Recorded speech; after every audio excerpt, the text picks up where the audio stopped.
Më 1 janar 1937, në Elbasan, lindi aktori i mirënjohur dhe i paharuar Demir Hyskja, një emër i madh i skenës dhe ekranit shqiptar, që la gjurmë të thella me talentin, humorin dhe shpirtin popullor.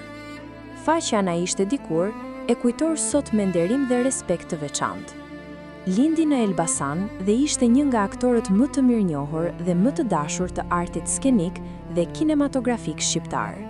Arsimin fillor dhe të mesëm e kreu në qytetin e lindjes, ndërsa në vitet 1948, 1955 përfundoi shkollën e mesme të ndërtimit. Nga viti 1955 deri më 1968 punoi si teknik ndërtimi për t'u përkushtuar më pas artit si aktor në teatrin Skampa të Elbasanit.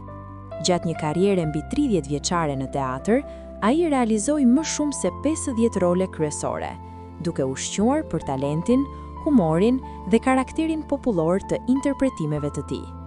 Në kinematografi, për Kinostudion Shqipëria e Re, Demir Hyskja interpretoi në 24 filma artistik dhe dokumentar. Për kontributin e tij të vyer në art dhe kulturë, është dekoruar disa herë, deri me urdhrin e lartë Naim Frashëri i klasit të parë.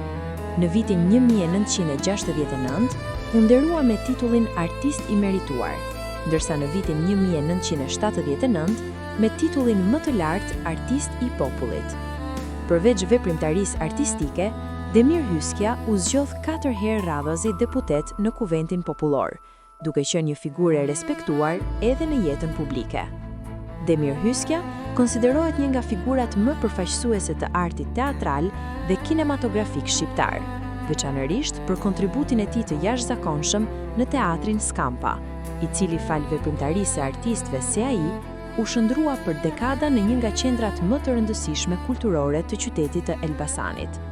Pas viteve 90, ndonse nuk ishte më aq aktiv në skenë sa në periodat e mëparshme, Demir Hyskja mbeti një figurë referuese e artit shqiptar, i respektuar nga publiku dhe i kujtuar vazhdimisht për interpretimet e tij të paharruara dhe rolet që lanë gjurmë në kujtesën kolektive.